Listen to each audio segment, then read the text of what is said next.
with Montreal and Singapore. Montreal is the city I'm in.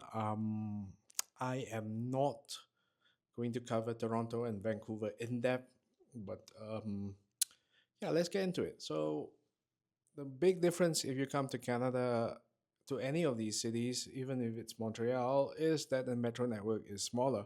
So Montreal's network is only about 69 kilometers in total network length, and they only have 68 stations. And there are four lines: the green, the blue, the yellow, and um, the orange line. So these are the four lines of Montreal's network. Singapore's network, in comparison, is extensive. It's 216 kilometers long, and apparently, right now it has 187 stations. So I'm not entirely clear whether these are new stations are built or not, because I don't count the number of stations in Singapore. But we have six lines. We have the north-south line. We have the east-west.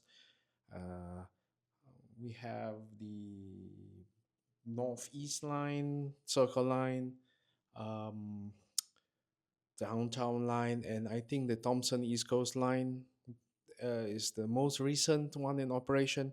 So it covers most of Singapore. With Singapore as a city state, but it covers most of the city. So in terms of daily ridership, Singapore has about 3.5 million riders of the public network of the Singapore MRT. Um, so the trains will run from like 5:30 to like maybe approximately close to midnight, and then the network takes a break, and it will go on to engineers will do their stuff. So Montreal has a way lower ridership. We don't have real statistics here, but the intervals between trains in Singapore and Montreal are more or less about the same in Russia during rush hour. So Singapore's network is built in the 19 well it started in out in the 1980s. So they use a um, normal standard gauge tracks, and yeah, a lot of the trains have been changed these days. A lot of them are automatic on the new lines. I'm not a train expert, so all I can say is that yeah, it seems okay. Um, no big issue with the technical equipment.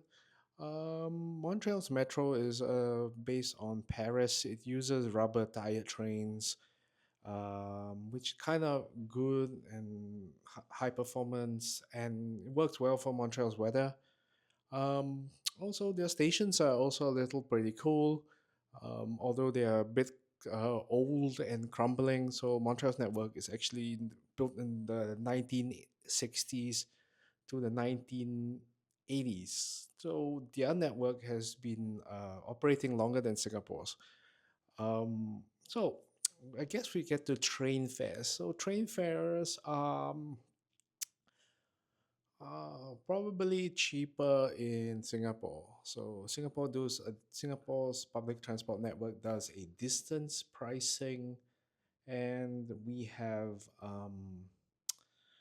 you're not gonna pay more than $1 for traveling between two stations. I give you example. If you're going from Dhoby Ghaut station in Singapore to Orchard Road, that's about two stations. That's about $1. Um, if you travel like from maybe Dhoby Ghaut to the airport, you're gonna pay about $2.26, but the prices will change in the new year, so there will be some changes in the prices. So there are travel passes available for unlimited rides. So if you travel a lot on the network, you could get those. Montreal's network is a ticket and pass oriented system. So the tickets on the the tickets on the Montreal's metro network is they're expensive. They cost about $3.75 per single ticket. I think if you buy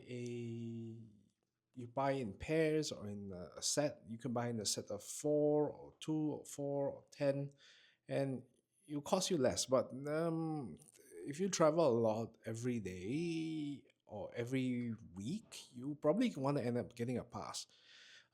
So they have $11 pass, and that's a good $11 pass. It covers the trip to the airport and back. So this is good for travel if you're traveling from Montreal Airport to the city center. The transport pass, the bus fare is $11. So if you buy that bus fare, it actually covers the entire uh, Montreal network through on the day you arrive. Then you also have a monthly pass, which is the most useful. It's about $100 now. So if you travel every day to work, and if you're just assuming your work day is like Monday to Friday, that's 20 days a week. So, you're roughly spending um, about $7 to travel back and forth to your workplace and home, assuming you don't make any further stops and go out for tea or coffee. It works out to be $140. Of course, you will get the transport pass because the transport pass makes more sense and you have more flexibility traveling around the city on the weekend or after work whenever you want to go somewhere else and then you go home. Um, $100 is pretty good value for the transport pass, and there will be some discounts for students. Seniors get to ride free on Montreal's network. That's the big difference, I guess, than in Singapore because Singapore does have concession cards, but the concession cards don't cover completely free travel. Um, so Singapore's network is managed by the Land Transport Authority. It's a government linked agency. Um, and there are companies that run the train network. So there are two privatized companies. Montreal's network is operated by the Société de Transport de Montréal, or you can call it the STM, and is integrated with bus services. So a little bit about the bus service between Singapore and Canada. Again, it's hard to compare because buses in Singapore are more efficient than in Canada. Um, but just an example, Montreal's network is it's much smaller, and the buses don't come as often. So in winter, when you are waiting for a bus, you could be waiting for up to 30 minutes for a bus, and some bus stops do not have shelters. So that's a good uh, tidbit. If you're living in Canada, you have to live with the winter, and these are things you need to factor in. So Singapore's weather is completely tropical. You don't need to spend um, any time unless it's raining. Most of the time, you're just waiting for the bus in relatively warm weather. Yeah, and I guess this is the first comparison video. Try to do other stuff between Singapore and Canada. Um, a little bit about the Toronto network. The Toronto network is slightly smaller than Montreal. They only have I think 4 lines, and Toronto is a city that's actually spread out very widely apart. And there are suburbs like Mississauga, which are not part of Toronto. Those suburbs have different forms of commuter trains, like they have a GO train system. Vancouver is probably, I think personally, I feel like it's the weakest of the transport networks of the biggest three cities in Canada. They do have a SkyTrain network um, that covers, if I'm not wrong, 3 lines, and they don't actually. Vancouver's network is very concentrated around Vancouver Island, Richmond, and then parts of Burnaby. And there's even a line that goes all the way to Surrey, but the network is very limited. Um, I feel like if you're in Canada, if you don't know how to drive, like I don't know how to drive. Things can be a bit challenging. I'm trying to get to that stage where I'm gonna have to pick up a license and to start learning how to get a car, to get around the car. But yeah, it's what it is. These are the things that you have to watch out when you live in Canada. Um, yeah, if you do the comparison between these two countries, it's very different. It's very different. Okay.